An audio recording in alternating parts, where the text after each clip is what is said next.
A mensagem desta manhã tem como título uma indagação: por que Deus não está me usando? Você já se fez essa pergunta? Por que Deus não está me usando? Ou por que Deus está me usando menos do que eu penso Ele poderia estar me usando? Por que talvez Deus tenha me colocado na partilheira e não usa a minha vida para a obra dEle? Antes de dizer o que a Bíblia tem a dizer a respeito disso, deixe-me tratar de algumas alegações que eu ouço dos crentes, não só de hoje, mas de muito tempo, a respeito do fato de não estarem sendo usados na obra de Deus. Talvez uma das que mais tem sido propagadas e ditas é alegar: olha, eu não tenho um chamado. Então você pode alegar que não tem um chamado e por isso Deus não está usando a sua vida em uma área específica dentro da sua obra. Olha, Deus não me chamou para fazer algo especificamente, ou Deus não me chamou para fazer algo em tempo integral, ou Deus não me tem dito especificamente o que Ele quer da minha vida. Se você pensa que não está servindo a Deus porque não tem um chamado, deixa eu dizer o outro lado dessa questão. Em Marcos 16,15 está escrito: ide por todo mundo e pregai o evangelho a toda criatura. Você tem muito mais que um chamado, você tem uma ordem. Muito mais do que um chamado, você tem uma ordem do nosso Senhor para servi-lo. Ide está no imperativo e é uma ordem que é dada a todos os crentes. Então não é uma razão, vamos dizer, que podemos alegar para não estarmos sendo usados por Deus, o fato de não termos um chamado, quando Ele nos deu mais que isso, Ele nos deu uma ordem para que nós o sirvamos. Em segundo lugar, você pode dizer que não tem oportunidade de servir a Deus. Você pode alegar que realmente não há uma oportunidade para que você sirva a Deus da forma que você tem entendido. Mas sejamos honestos, irmãos, o que não nos faltam é oportunidades. O que realmente não temos não são oportunidades, mas sim o fato que não aproveitamos as oportunidades que Deus nos dá. Lembra quando Jesus reuniu-se com os discípulos em João 13? Jesus está mostrando a eles como Ele desejava que eles o servissem. E então os versos 13 e 14 desse capítulo dizem: vós me chamais mestre e Senhor, dizei bem, porque eu sou. Ora, se eu, mestre e Senhor, vos lavei os pés, vós deveis também lavar os pés uns aos outros. O que não nos falta é oportunidade. O que nos falta é usar as oportunidades da forma que Deus quer que nós as usemos. Eles também pensavam em servir a Deus. Eles também pensavam em fazer algo na obra de Deus. E Deus disse a eles: olha, está aqui a forma, façam.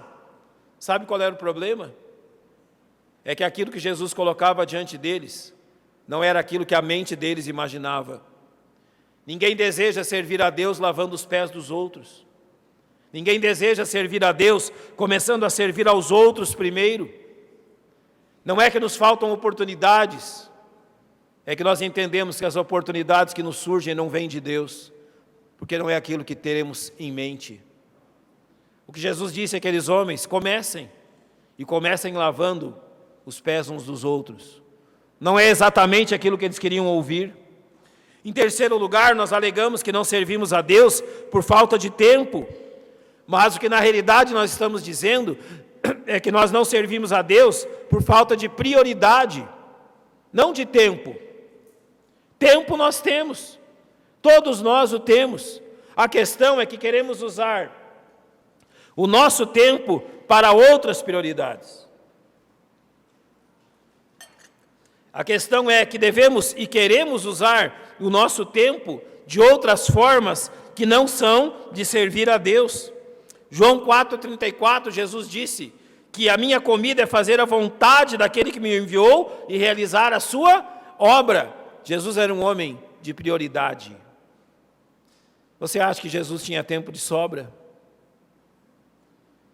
Você lembra qual é o horário que Jesus costumava orar? Você lembra qual era a ocasião que Jesus costumava orar? Quando as pessoas iam para suas casas, quando os discípulos estavam dormindo, em meio à madrugada, que era o único horário, e nem sempre, porque Nicodemos o buscou de noite, Jesus tinha tempo para Deus, quando todas as pessoas o deixavam em paz. É falta de tempo que nós não temos? É por falta de tempo que não realizamos a obra de Deus? Não, é por falta de prioridade. Então, tendo por base essas três questões, deixe-me lhe dizer 3 motivos porque Deus não está lhe usando, e motivos tirados da sua própria palavra. Em primeiro lugar, Deus não está lhe usando porque você não permite se moldar por Ele. Não é falta de tempo, não é falta de oportunidade, não é falta de chamado, é falta de querer ser moldado por Ele. Você lembra quando Jeremias capítulo 18 fala do processo do oleiro e do barro? E claramente no verso 4 Jeremias diz assim: como o vaso que ele fazia de barro quebrou-se na mão do oleiro, tornou a fazer dele outro vaso, conforme o que pareceu bem aos olhos do oleiro fazer. Ele não está dizendo assim que ele fez outro vaso, conforme pareceu bem aos olhos do vaso ser feito outro vaso. Não foi o vaso que escolheu seu formato, não foi o vaso que escolheu sua utilidade, não foi o vaso que escolheu onde ele estaria, foi o oleiro. Sabe por que Deus não nos usa? É porque nós queremos escolher o formato. É porque nós queremos escolher como. Nós queremos ditar as ordens às mãos do oleiro. E nós queremos dizer ao oleiro como é o jeito certo de fazer as coisas. Todo homem que Deus usa é um homem esmagado por Deus. Todo homem que Deus usa é um homem que está nas mãos do oleiro, sendo constantemente destruído e refeito. Porque do jeito que nós somos, não tem como. Nós não somos o vaso bonito de ouro que nós imaginamos. E o oleiro precisa trabalhar, e ele trabalha em algumas questões, eu peço que você preste atenção nisso. Deus usará as dificuldades para moldar nossas limitações. Eu e você somos extremamente limitados, e o oleiro tem usado de uma ferramenta chamada dificuldade para nos moldar. Em Coríntios capítulo 12, verso 9, 2 Coríntios 12, 9, Paulo diz assim: Deus está falando a Paulo diante dos problemas que ele enfrentava: a minha graça te basta, porque o meu poder se aperfeiçoa na fraqueza. Você lembra o que Paulo pediu? Por 3 vezes Paulo orou ao Senhor, pedindo que afastasse dele um espinho na carne. Dificuldades. Coisas que estavam dificultando a sua vida. Não é que Paulo orou 3 vezes até Deus responder. Paulo orou uma vez pedindo: Senhor, afasta de mim esse espinho, e Deus disse não. Paulo orou uma segunda vez dizendo: Senhor, afasta de mim esse espinho, e Deus disse segunda vez não. Paulo orou 3ª vez dizendo: Senhor, afasta de mim esse espinho, e a 3ª vez o Senhor disse: não, porque a minha graça te basta, o meu poder se aperfeiçoa na fraqueza. Então aprenda de boa vontade a gloriar-se nas suas fraquezas, para que então o poder de Cristo seja demonstrado. Dificuldades não são empecilhos, são meios de aprendermos a fazer as coisas de outro modo. As dificuldades estão ali apenas para dizermos que somos incapazes. E Deus usa as dificuldades para moldar as nossas limitações. Você já pensou em quem seríamos se não tivéssemos dificuldades? Nós simplesmente não cresceríamos. Nós crescemos na adversidade e não na facilidade.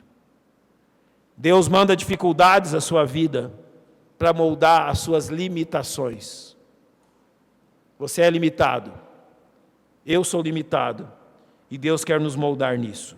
Em segundo, Deus usará da dor para fortalecer seu caráter. Eu não preciso perguntar aqui quem gosta de sofrer. Não vou perguntar quem tem prazer na dor. Não. Abra comigo a sua Bíblia, 2 Coríntios capítulo 11. Eu não coloquei o texto inteiro, ele é longo, mas eu vou ler dos versos 23 a 29, de 2 Coríntios 11, porque ali há uma questão interessante sobre isso. 2 Coríntios capítulo 11, versos 23 a 29 diz: são ministros de Cristo, falo como fora de mim, ou mais ainda, em trabalhos. Agora Paulo vai descrever como é o ministério dele. Em trabalhos, muito mais, em açoites, mais do que eles, em prisões, muito mais, em perigo de morte, muitas vezes. Recebi dos judeus 5 quarentenas de açoites, menos um. 3 vezes fui açoitado com varas. 1 vez fui apedrejado. 3 vezes sofri naufrágio. 1 noite e 1 dia passei no abismo. Em viagens, muitas vezes, em perigos de rios, em perigos de salteadores, em perigos da minha nação, em perigos dos gentios, em perigos na cidade, em perigos no deserto, em perigos no mar, em perigos entre falsos irmãos, em trabalhos e fadiga, em vigílias muitas vezes, em fome e sede, em jejum muitas vezes, em frio e nudez. Paulo se formou na faculdade do sofrimento. Paulo se formou na faculdade da dor. Mas observe que os versos 28 e 29 dizem: além das coisas exteriores, me oprime cada dia o cuidado de todas as igrejas. Me oprime, ou seja, me aperta interiormente. Quem enfraquece, que eu não também enfraqueça? Quem se escandaliza, que eu me não abrase? Sabe por que Paulo foi quem foi? Que ele aprendeu a viver na dor. Sabe por que Paulo se tornou quem ele se tornou? Porque ele se formou na faculdade da dor. Deus, ele usará a dor para fortalecer o nosso caráter. Em Filipenses capítulo 4, versos 2 e 13, o mesmo Paulo diz: sei estar abatido e sei também ter abundância. Em toda maneira, em todas as coisas estou instruído, tanto a ter fartura como a ter fome, tanto a ter abundância como a padecer necessidade. E o que ele diz no verso 13? Posso todas as coisas naquele que me... Como que ele aprendeu isso? Como foi que Paulo aprendeu isso? Na dor. Sabe o que eu e você estamos fazendo? Nós estamos procurando todos os meios possíveis para fugir da dor. Quando a nossa mente começa a estar perturbada, quando as coisas estão nos incomodando, e a moderna ciência tem chamado isso de depressão, Deus dá um outro nome para isso. Deus chama de incredulidade, falta de fé. Nós preferimos nos entupir de drogas que a ciência tem nos dado, do que usar a dor para crescermos. Sabe por que nós não crescemos?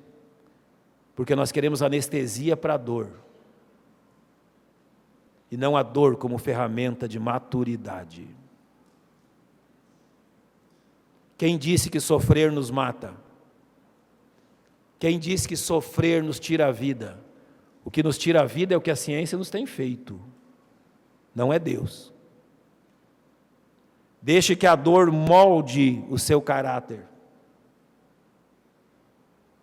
Deixe que a dor molde o seu ser para servir a Deus. Não fuja dela, ela é uma escola. Preocupações e problemas não são uma maldição, são uma escada para o nosso crescimento. E por isso eu tenho que completar esse ponto dizendo que Deus usará das nossas decepções para purificar a nossa fé. Você quer homem que tenha decepcionado mais o Senhor Jesus do que Pedro?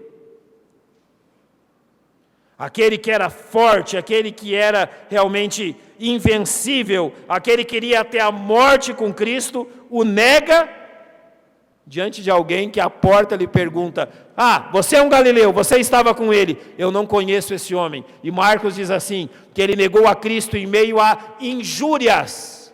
Sabe o que é isso? Ele estava praguejando que não conhecia Cristo. Sim. Ele estava pedindo por todos os nomes santos que ele conhecia. É aquilo que nós dissemos assim: eu juro pela minha mãezinha que não fiz tal coisa. É isso que Pedro fez naquela noite. Praguejando e injuriando. Quando Jesus se encontra na praia com Pedro, Pedro tem uma ferida aberta. Uma decepção que ele gostaria de esquecer. E quando Jesus olha para ele, é como se Jesus dissesse: eu sei, eu vi o que você fez naquela noite. Lembra que assim que o galo canta, que Pedro nega a Jesus pela terceira vez, o texto do Evangelho narra que Jesus olhou para ele. Jesus olha bem nos olhos de Pedro: eu sei muito bem o que você fez. Se você vai argumentar que os seus fracassos são motivos para Deus não lhe usar, o que argumentaria Pedro?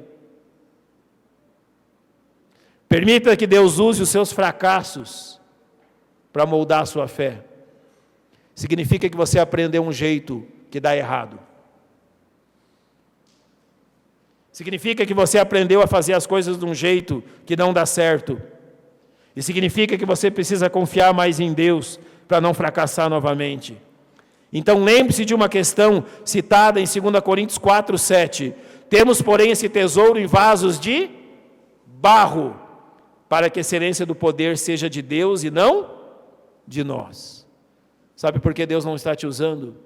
Porque você não se permite moldar. Você quer ser sempre a mesma pessoa. Você se orgulha das suas próprias falhas. Você procura fugir de todo tipo de dor. E você procura esconder as suas decepções. Enquanto Deus está usando tudo isso para o seu bem. Você quer que Deus lhe use? Então permita que o oleiro molde o barro. Mantenha-se sob pressão, para que o Senhor então te molde da forma que Ele deseja. Em segundo lugar, Deus não está lhe usando porque você não se prepara para ser usado. Essa é a razão. Deus não está te usando porque você não está preocupado em se preparar para ser um instrumento nas mãos dEle. Ser útil à obra de Deus é sinônimo de sempre estar em condições de serviço. Abra sua Bíblia comigo, 1 Coríntios capítulo 9, a partir do verso 23. 1 Coríntios capítulo 9, a partir do verso 23, Paulo diz assim: e eu faço isso por causa do Evangelho, para ser também participante dele. Não sabeis vós que os que correm no estádio, todos na verdade correm, mas um só leva o prêmio? Correi de tal maneira que o alcanceis. E todo aquele que luta, de tudo se abstém. Eles o fazem para alcançar uma coroa corruptível, nós, porém, uma incorruptível. Pois eu assim corro, não como a coisa incerta, assim combato, não como batendo no ar. Antes subjugo o meu corpo e o reduzo à servidão, para que pregando aos outros, eu mesmo não venha de alguma maneira a ser reprovado. Aqui Deus está dizendo algo muito claro, e Paulo está nos ensinando algo muito prático na nossa vida. Todos aqueles, ele usa no verso 24 isso, ele usa uma expressão que nos traz exatamente aquilo que ele quer dizer, que aquelas pessoas que competiam nas Olimpíadas daquele tempo, eram pessoas que se preparavam para aquilo. Notem que no verso 23 ele diz: eu faço isso por causa do Evangelho, eu me preparo para que eu seja útil ao Evangelho. No verso 27 ele diz que eu subjugo o meu corpo e o reduzo à servidão. Ele diz: eu estou sempre preparado para servir ao nosso Deus. Então nós temos aqui 3 lições para a nossa vida a respeito disso. A primeira: esteja sempre em condições de ser usado. Não sabeis vós que os que correm no estádio, todos na verdade correm, mas um só leva o prêmio. Correi de tal forma que o alcanceis. Aqueles que corriam nas Olimpíadas eram homens preparados. Mas quantos deles recebiam o prêmio? Apenas um. Só o melhor preparado era considerado o vencedor. Isso Paulo está usando como um exemplo da razão porque Deus muitas vezes não nos usa.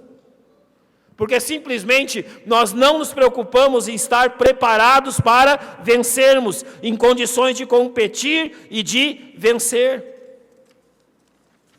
Se Deus tivesse que te chamar hoje para correr uma maratona, olhando para o seu preparo, Ele usaria? Se Deus tivesse que te chamar hoje para o campo missionário, para um trabalho entre os indígenas, como foi aquela moça que esteve conosco no domingo passado, Deus te chamaria? Você estaria preparado para isso?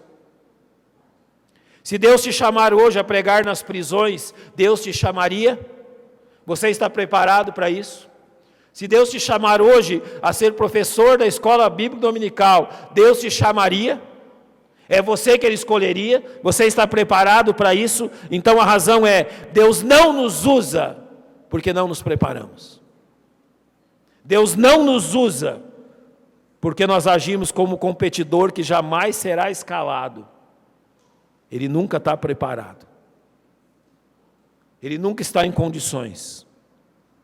Então no verso 25, Paulo nos dá uma alternativa a isso, ele nos dá realmente uma noção bíblica do que fazer. Todo aquele que luta de tudo se abstém, então abandone tudo aquilo que lhe impede de ser usado. Abandone tudo aquilo que lhe impede de correr a sua carreira.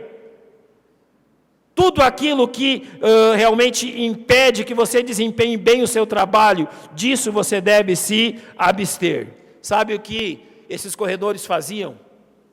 Vamos dar um exemplo prático aqui do nosso dia a dia. Esses corredores não paravam na padaria, ali na avenida, para comer pudim. Você imagina um corredor de maratona parando na avenida para comer pudim? Você já imaginou um corredor de maratona parando ali naquela feirinha que nós temos do outro lado da avenida, para comer um sanduba daqueles que eles colocam lá, que deve ter umas 200 gramas de bacon, uns 5, 6 ovos e tudo mais, cheio de ketchup, mostarda, maionese à vontade? Como é que ele estaria no dia da corrida? Despreparado. De tudo ele se abstém. Você quer ser usado por Deus? Então você vai ter que se restringir de coisas que a grande maioria das pessoas não quer. Aquilo que para outros vai ser normal, para você vai ser proibido. Aquilo que os outros fazem com normalidade, você não pode. Você se abstém. O que Paulo está dizendo aqui é: erga-se acima dos demais. Coloque-se acima das outras pessoas. Coisas que para elas são normais, todo tipo de comportamento, de diversão, de lazer, para você que deseja ser usado por Deus, não vai ser. Se abstenha. Deixe, abandone. Comece a levar a sério as coisas espirituais. Entenda que o homem que Deus usa é um homem que se abstém daquilo que não pode ser usado. E o que Paulo aqui completa para nós, ele diz: tenha em vista o prêmio superior, porque assim nos diz, eles o fazem para alcançar uma coroa corruptível, nós, porém, uma incorruptível. Sabe o que aqueles homens daquelas Olimpíadas ganhavam? Uma coroa de louros. Quanto tempo dura uma coroa de louros? Eles não tinham verniz para passar naquele tempo, para preservar ela. 3, 4, 5, 6 dias, uma semana, já tinha secado, já tinha caído as folhas, sobravam apenas os ramos. O grande prêmio deles, em poucos dias, morria. Você quer servir a Deus? Sirva sabendo que o prêmio por fazer isso é incorruptível, jamais se apaga.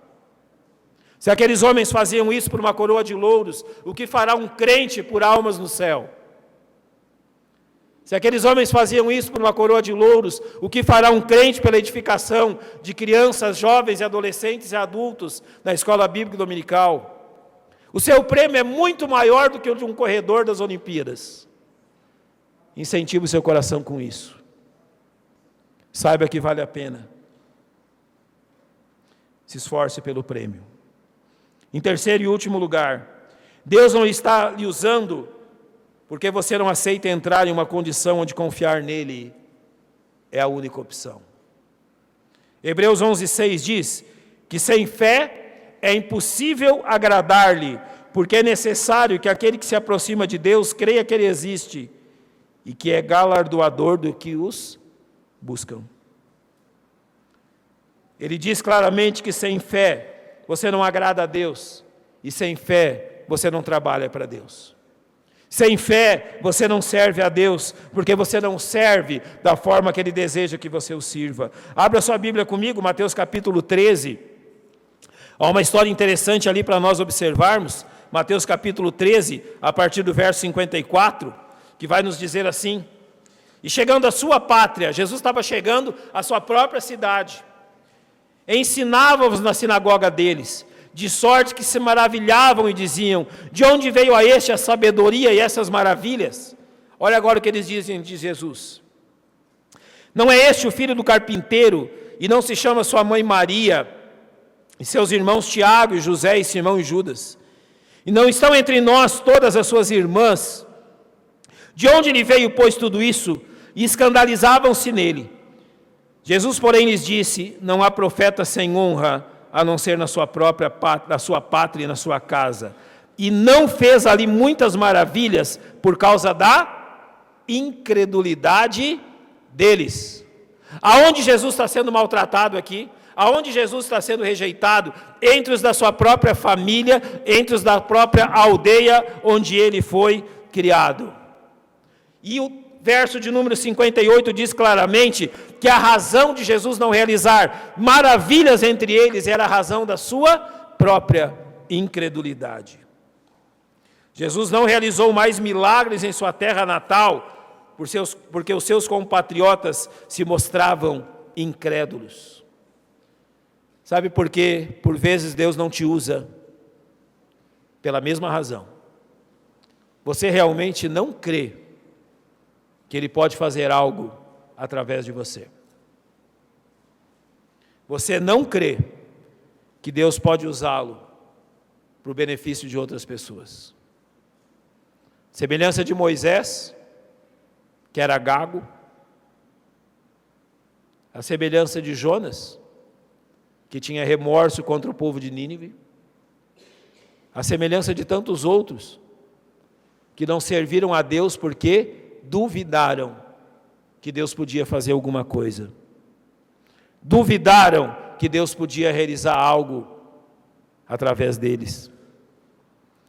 Em segundo lugar, a nossa incredulidade demonstra a nossa instabilidade. Abra sua Bíblia comigo, Tiago capítulo 1, versos 5 a 8, nos falam sobre essa condição de incredulidade e diz assim: se algum de vós tem falta de sabedoria, peça a Deus, que a todos dá liberalmente, e o não lance em rosto e ser-lhe-á dada. Peça, porém, com fé e nada duvidando, porque o que duvida é semelhante à onda do mar, que é levada pelo vento e lançada de uma parte para outra. E notem bem, aquilo que o verso 6 está dizendo, é semelhante à onda do mar, que é levada pelo vento de uma parte a outra. Quando nós agimos com incredulidade, quando nós agimos sem confiança em Deus, nós somos assim. Deus não usa homens dobles, Deus não usa homens instáveis.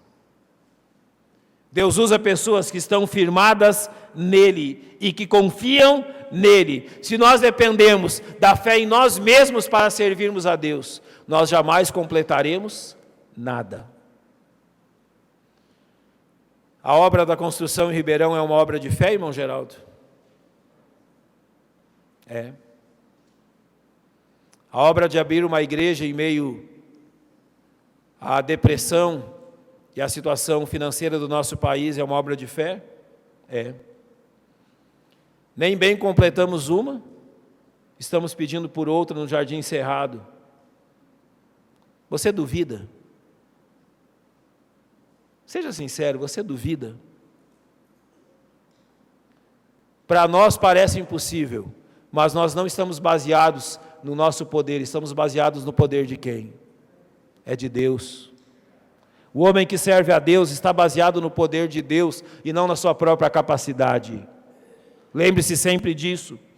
Confiam em Deus e não em suas próprias obras. Em terceiro lugar, realizar a obra de Deus exige certeza e convicção. E Hebreus 11:1 diz que a fé é o firme fundamento das coisas que se esperam, a prova das coisas que se não veem. A fé é a dependência em Deus, que Ele vai cumprir aquilo que Ele nos disse que cumpriria. É esse o ponto. A grande marca de que Deus está agindo na vida de uma pessoa é que Deus está colocando ela num ponto onde ela só pode confiar em Deus e nada mais. É conhecida a ilustração de um homem que foi escalar um penhasco íngreme, confiando nas suas cordas, confiando no seu equipamento, confiando em tudo aquilo que ele levou. Mas no meio da escalada, a corda se rompeu. E aquele homem veio o abismo abaixo. E se não fosse por um pequeno galho de uma árvore ao qual ele se agarrou, ele teria morrido lá embaixo. Só que tinha um problema. Ele não tinha mais como subir e não tinha mais como descer. E no seu desespero, e notem, isso é apenas uma ilustração, nada mais do que isso. No seu desespero ele grita: Deus, você está aí? No desespero a gente sempre faz isso, não é? E Deus responde para ele: sim, estou. Então me ajuda. Está vendo a minha situação? Eu não consigo nem subir nem descer. E se eu largar desse galho, eu me esborracho lá embaixo. E eu preciso que o Senhor me ajude. E Deus simplesmente responde para ele: é simples. Solta o galho. Apenas solte o galho. E sabe o que ele respondeu? Tem mais alguém aí em cima? Sabe por que Deus não nos usa? Porque realmente nós duvidamos que Ele é poderoso para nos suster. Nós queremos sempre uma segunda opção, sempre um segundo jeito, mas nunca o jeito de Deus. O jeito de Deus é nos colocar numa condição em que nós vamos precisar depender dEle. Fé. Ninguém serve a Deus sem fé. Então, da próxima vez que você perguntar por que Deus não me usa, eu gostaria que você respondesse a 3 questões. E com essas eu vou concluir. Em primeiro, você está dizendo a Deus: Deus, molda-me. Faz de mim o que o Senhor quer. Você está se comprometendo a estar sempre preparado? E você realmente está disposto a confiar sempre nele? Porque se você não acredita nessas 3 coisas, pedir que Deus te use é apenas retórica, apenas balela. Se você não entende que essas 3 coisas são importantes, pedir que Deus te use é perda de tempo. Deus não usa a gente que não se não permite moldar. Deus não usa a gente que não está preparada. Deus não está usando pessoas que não confiam nele. Por que Deus não te usa? Você sabe responder? Que você saiba responder. E mais do que isso, que você saiba como agir para mudar essa realidade. Vamos fechar os nossos olhos, vamos orar.